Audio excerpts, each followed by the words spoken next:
یار بس ایک نظر ڈال لیتا ہوں، کیا پتا اندر کچھ ہو۔ بلال نے دروازے کا ہینڈل گھمایا اور دروازہ کڑاک سے کھل گیا۔ اندر اندر اندھیرا تھا، مگر ٹارچ کی روشنی میں ہم نے جو منظر دیکھا وہ ہم کبھی نہیں بھول سکتے۔ کمرے کے بیچوں بیچ ایک عجیب سا دائرہ بنا تھا، جیسے کالے دھاگے، خون کے دھبے اور ٹوٹی ہوئی گڑیا کے پرزے۔ دیوار پر خون سے کچھ عجیب سے الفاظ لکھے تھے، واپسی نہیں ہے۔ بلال ایک دم پیچھے ہٹ گیا۔ یار یہ کسی جادو ٹونے کا چکر لگ رہا ہے۔ ہم تینوں فوراً باہر نکلے اور گاڑی کی طرف بھاگے۔ بابا جی کہیں ہمیں نظر نہیں آ رہے تھے۔ ہم گاڑی میں بیٹھے اور انجن سٹارٹ کیا، مگر گاڑی سٹارٹ نہیں ہو رہی تھی۔ عثمان بار بار چابی گھما رہا تھا۔ بلال خوف سے پسینے میں شرابور تھا۔ یار ہمیں یہاں سے نکلنا ہوگا۔ آخر کار گاڑی نے سٹارٹ لیا اور ہم نے فوراً ڈھابے کو پیچھے چھوڑ دیا، لیکن دھند ختم نہیں ہو رہی تھی۔ ہم نے تقریباً آدھا گھنٹہ ڈرائیو کی، مگر بار بار ایک ہی موڑ، ایک ہی درخت اور ایک ہی سائن بورڈ نظر آ رہا تھا، چائے پراٹھا۔ ہم پھر اسی ڈھابے کے سامنے آ کر رک گئے تھے۔ یہ نہیں ہو سکتا، میں چیخا۔ بلال بولا، ہم پھنس چکے ہیں یار، یہ کوئی عام جگہ نہیں ہے۔ عثمان نے موبائل نکالا، لیکن اس میں کوئی سگنل نہ تھے، جی پی ایس بند، ہر چیز جم۔ ڈھابے کی روشنی دوبارہ جل چکی تھی اور دروازے پر وہی بابا جی کھڑے تھے، مگر اس بار ان کی آنکھیں بالکل سفید تھیں، جیسے پتھرا گئی ہوں۔ انہوں نے آہستہ سے کہا، تم چائے پی چکے ہو، اب واپسی نہیں ہے۔ جیسے ہی بابا جی نے کہا تم چائے پی چکے ہو، اب واپسی نہیں ہے، میرے رونگٹے کھڑے ہو گئے۔ ان کی آنکھیں بالکل سفید تھیں، جیسے ان میں کوئی پتلی نہ ہو، اور ان کا چہرہ اتنا ساکت تھا جیسے وہ سانس بھی نہیں لے رہے تھے۔ عثمان کی سانسیں تیز ہو گئی، بلال کے ہونٹ کانپ رہے تھے اور میری انگلیاں اسٹیئرنگ پر جم چکی تھی۔ ہم تینوں نے ایک دوسرے کی طرف دیکھا، مگر کسی کے پاس کہنے کو کچھ نہ تھا۔ یہ سب خواب ہو سکتا ہے نا؟ بلال نے ڈرتے ڈرتے کہا، جیسے خود کو یقین دلانے کی ناکام کوشش کر رہا ہو، مگر یہ خواب نہیں تھا۔ عثمان نے انجن دوبارہ سٹارٹ کیا اور اس بار گاڑی چل پڑی۔ ہم نے رفتار تیز کر دی۔ سڑک سیدھی جا رہی تھی، مگر چند لمحوں بعد ہم نے وہی درخت، وہی موڑ اور وہی ڈھابا دوبارہ سامنے پایا۔ اب ہم پوری طرح خوفزدہ ہو چکے تھے۔ ہم بار بار اسی جگہ رہے تھے۔ عثمان نے کہا، شاید ہم کسی اور دنیا میں پھنس چکے ہیں۔ میں نے کہا اور میری زبان خود کانپنے لگی۔ بلال نے جواب دیا، مجھے کچھ پڑھنا آتا ہے، میری نانی پڑھا کرتی تھی جب ایسے خواب آتے تھے۔ بلال نے سورہ فلق، سورہ الناس پڑھنی شروع کی۔ ہم خاموش ہو گئے۔ گاڑی کا انجن بند ہو چکا تھا، باہر مکمل سناٹا تھا۔ اچانک ایک عجیب بھاری آواز گاڑی کے بالکل پیچھے سے آئی، ایسی آواز جیسے کوئی گیلے کپڑے گھسیٹ رہا ہو۔ ہم سب نے فوراً پلٹ کر پچھلی سیٹ کی طرف دیکھا، اور وہیں ایک بوسیدہ کپڑوں میں لپٹا ہوا شخص بیٹھا تھا۔ نہ ہم نے اسے گاڑی میں آتے دیکھا، نہ کوئی آواز سنی، مگر وہ وہیں بیٹھا تھا، چہرہ چھپا ہوا، اور ایک سرد سانس گاڑی کے شیشے پر دھند بنا رہی تھی۔ بلال، بس دیکھو، کچھ مت بولو، عثمان نے کپکپاتے ہوئے کہا، لیکن بلال جیسے کسی اور ہی فریکوینسی پر جا رہا تھا۔ وہ بے حد آہستہ آواز میں بول رہا تھا، یہ وہی ہے جس کا نام کبھی نہیں لینا چاہیے تھا۔ ہمیں وقت کا اندازہ ہی نہ تھا۔ بلال نے کچھ پڑھنا بند کر دیا اور بے حس بیٹھا تھا۔ عثمان کی حالت خراب تھی، وہ مسلسل پسینے میں بھیگ رہا تھا۔ مجھے لگا ہم گاڑی کے اندر مر جائیں گے۔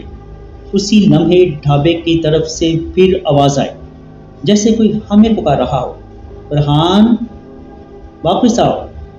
یہ آواز میری مرحوم ماں کی تھی۔ میں سن کر ہل گیا۔ میری ماں کو دنیا سے گئے 3 سال ہو چکے تھے۔ نہیں، یہ فریب ہے، عثمان چلایا، مگر میرے دل نے ایک لمحے کو سوچا، شاید واقعی وہی ہو۔ میں دروازہ کھولنے ہی والا تھا کہ بلال نے مجھے بازو سے پکڑ کر کھینچ لیا۔ فرحان، وہ تو نہیں سن رہا، وہ تجھ کو بلا رہا ہے۔ بس ایک بار تو باہر گیا تو واپس نہیں آئے گا۔ ہم تینوں نے فیصلہ کیا کہ اگر ہم باہر نکلنے میں ناکام رہے تو شاید ہمیں وہی دروازہ دوبارہ کھولنا ہوگا، وہی بند کمرہ جہاں سب کچھ شروع ہوا تھا۔ ہم تینوں ڈرتے ڈرتے ڈھابے میں داخل ہوئے۔ اندر وہی بابا جی بیٹھا تھا، مگر اب ان کے چہرے پر گوشت نہیں تھا، صرف خالی ہٹ، اور وہ سیدھا ہمیں گھور رہے تھے۔ واپس جانا چاہتے ہو؟ قربانی دینی ہوگی، بابا جی نے کہا۔ کیا مطلب قربانی؟ میں نے کپاتی آواز میں پوچھا۔ تم میں سے ایک یہاں رہ جائے گا، باقی جا سکتے ہیں۔ یہ سب سن کر ہمیں لگا ہم پاگل ہو رہے ہیں۔ بلال بولا، میں رکوں گا، تم دونوں نکلو۔ عثمان بولا، نہیں، میں رکوں گا، بلال کو کچھ نہیں ہوگا۔ میں چیخا، کسی کو نہیں رکنا چاہیے، یہ دھوکہ ہے، یہ سب جھوٹ ہے، ہمیں لڑنا ہوگا۔ اسی لمحے ایک زوردار چیخ فضا میں گونجی۔ عثمان نے اچانک ایک قرآن پاک جو ٹیبل پر رکھا تھا اٹھا لیا اور بلند آواز میں سورہ بقرہ پڑھنا شروع کر دی۔ میں نے بھی ساتھ دینا شروع کیا، بلال نے بھی اذان دی۔ جیسے ہی آیات کی آواز گونجنے لگی، ڈھابے کی دیواریں ہلنے لگی، بابا جی چیخنے لگے، دروازہ زور سے کھلا اور ایک روشنی کی کرن اندر آئی۔ ہم تینوں باہر بھاگے۔ اس بار ہمیں گاڑی نظر آئی، سڑک صاف تھی، دھند ختم ہو چکی تھی اور آسمان صاف تھا۔ ہم واپس اسی مقام پر آ گئے جہاں سے دھند شروع ہوئی تھی۔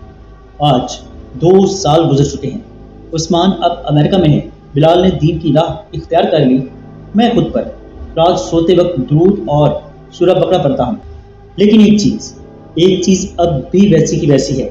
جب کبھی میں تنہا گاڑی چلاتا ہوں اور کہیں چائے پینے کا دل کرتا ہے تو دور، بہت دور سڑک کے کنارے ایک پرانی سی روشنی جلتی ہوئی دکھائی دیتی ہے، اور وہاں تختی پر لکھا ہوتا ہے، چائے پراٹھا۔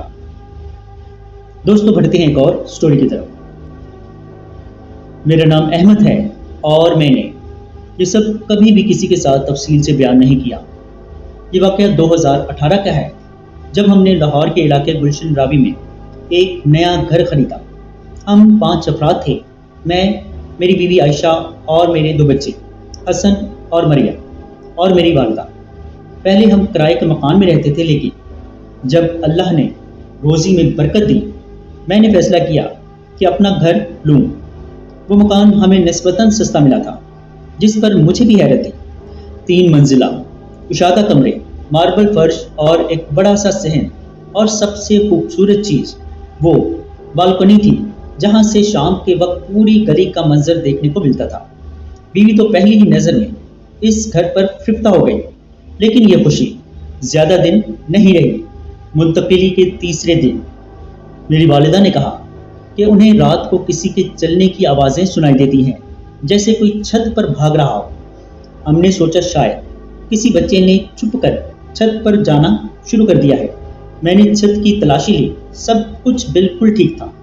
ایک رات تقریباً 3 بجے میری آنکھ کھلی۔ کچھ عجیب سا احساس تھا، جیسے کمرے میں کسی اور کی موجودگی ہو۔ میں نے ادھر ادھر دیکھا، لیکن کچھ نظر نہ آیا۔ تبھی مریم کی چیخ سنائی دی۔ میں بھاگ کر اس کے کمرے میں گیا۔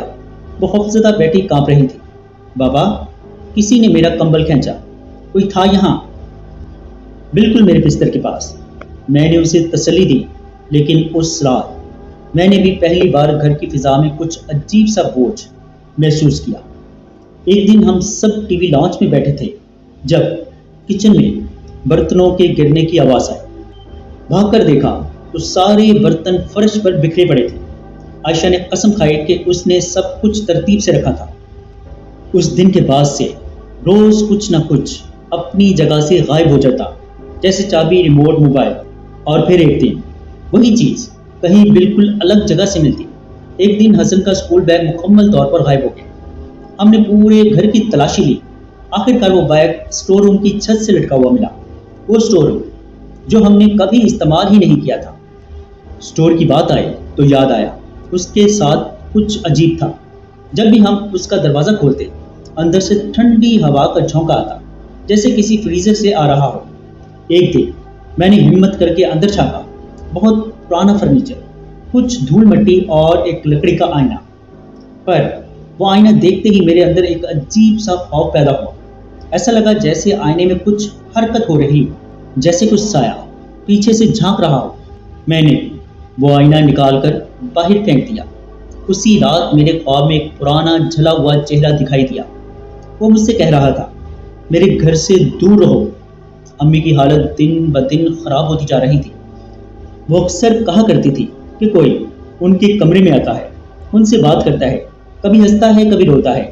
ہم نے ڈاکٹرز کو دکھایا، سب نے کہا دماغی دباؤ ہے۔ لیکن ایک دن میں نے خود دیکھا کہ امی کسی سے بات کر رہی تھی۔ ان کا چہرہ سر تھا اور وہ ہوا میں کسی اور طرف دیکھ کر کہہ رہی تھی۔ میں نے کچھ نہیں کیا۔ اس رات ہم سب کے کمرے کا دروازہ خود بخود بند ہو گیا، لائٹس بند ہو گئی، بچوں نے چیخنا شروع کیا۔ میں نے موبائل سے ٹارچ جلائی تو دیوار پر سائے بن رہے تھے، جیسے کئی لوگ ہمارے ارد گرد کھڑے ہو۔ آخر ہم نے محلے کی مسجد کے مولوی صاحب کو بلایا۔ جیسے ہی وہ گھر میں داخل ہوئے، ان کا چہرہ بدل گیا۔ یہ جگہ صاف نہیں ہے احمد صاحب، یہاں کچھ ہے، پرانی چیز، کوئی پرانی چیز، شاید دفن کی گئی ہو۔ انہوں نے پورے گھر میں قرآن کی تلاوت کی۔ کچھ دیر کے لیے ماحول بہتر ہوا، لیکن وہ جاتے ہوئے کہہ گئے، یہ چیز تم سے ناراض ہے اور تمہیں یہاں رہنے نہیں دے گی۔ سب سے زیادہ خوفناک بات تب ہوئی جب میری بیوی عائشہ نے ایک دن کہا کہ ہمیں یہاں سے نہیں جانا چاہیے، یہ ہمارا گھر ہے، یہاں کوئی نہیں ہے، یہ سب تمہارا وہم ہے۔ پہلے تو میں نے سمجھا کہ شاید وہ بچوں کی وجہ سے دباؤ میں ہے، لیکن اگلے دن میں نے اسے اپنے بچوں پر چلاتے، یہاں تک کہ تھپڑ مارتے دیکھا۔ وہ کبھی ایسا نہیں کرتی تھی، اس کی آنکھوں میں وحشت تھی، جیسے وہ کوئی اور ہو۔ ایک رات میں نے اسے کچن میں کسی سے بات کرتے سنا۔ وہ کہہ رہی تھی، اب احمد نہیں رہے گا، بس تھوڑا انتظار کرو۔ میں نے کمرے میں جھانکا تو وہ تنہا تھی، لیکن مجھے پکا یقین تھا کہ وہاں کوئی اور بھی تھا۔ پھر ایک رات میں گھر دیر سے آیا، دروازہ کھلا تھا اور پورا گھر تاریکی میں ڈوبا ہوا تھا۔ میں نے سوچا شاید لائٹ چلی گئی ہو۔ جیسے ہی میں اندر داخل ہوا، ٹھنڈی ہوا کا جھونکا میرے جسم سے ٹکرایا۔ ایسا لگا جیسے کوئی میرے بالکل قریب سے گزرا ہو۔ میں نے عائشہ کہہ کر آواز دی، مگر آگے سے کوئی جواب نہ آیا۔